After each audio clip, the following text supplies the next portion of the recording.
What's up? Today we're making macro-friendly, high-protein buttermilk biscuits. They're super easy to make, moist and flaky.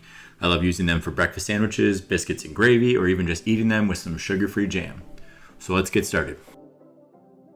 Grab a mixing bowl, add eggs, Greek yogurt, sour cream, and butter flavor. Then get out the hand mixer and mix until combined. Then we'll sift in whey protein, casein protein, collagen protein, and sunflower lecithin. And sift. Mix again until a light and fluffy emulsion is formed. Then we'll sift in the dry ingredients. Add flour, baking powder, salt, baking soda, and sift. Mix with a spoon until just combined, being careful not to overwork the gluten. Then throw it in the fridge for a bit to chill. Take out 2 sheets of parchment paper and dust one with the 25 grams of flour that we had set aside. The second sheet will be used to help you shape the dough so it doesn't stick to your hands.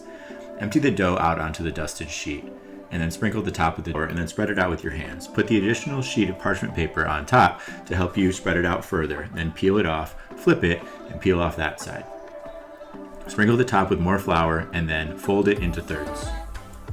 We'll repeat this process for 3 more total folds, using the dusting and the parchment paper to help prevent sticking. There was fold number 2. We'll repeat again. Here's fold number 3. And one more time, it's getting easier to work with now. There's fold number 4. I'll be using a 2.5-inch biscuit cutter, so I want to shape this to an even thickness and a size that will fit 6 total biscuits. With each cut, grease your biscuit cutter and press straight down into the dough, pulling straight out. This will prevent the edges from sealing together and will allow the layers to separate when they rise in the oven. Repeat this process for all 6 biscuits, being careful to push each one out with the biscuit cutter because we want to preserve those layers that we created during our folding process. Once all 6 have been cut, collect the scraps in the center, give it a few more folds to join those pieces together, and then form it into a size that will fit 2 more biscuits.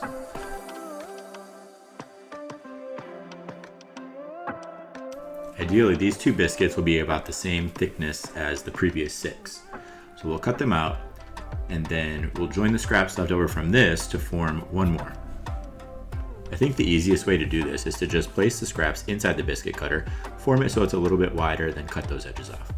Next, let's use a little bit of the extra flour to dust the top of the biscuits for presentation. Okay, now grab a large cast iron skillet, spray it with some oil, and spread it around. Then place each of the 9 biscuits tightly touching each other to help them expand vertically rather than horizontally. Throw them into a 425 degree oven for 5 minutes and then decrease the temperature to 325 degrees for 10 minutes. And there we have it.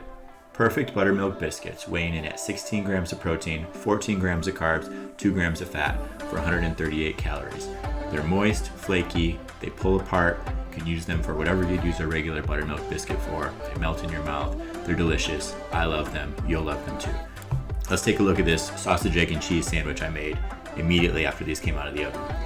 So have a biscuit here. See how easily it pulls apart? Nice. Throw on a piece of turkey sausage, folded up egg and egg white, and some cheddar cheese. Top it, and look at that. When it's combined with all this other stuff, you can hardly tell that it's not full fat, full carb. So now it's time for me to enjoy it. Thanks for watching, and let me know in the comments what you think of this recipe.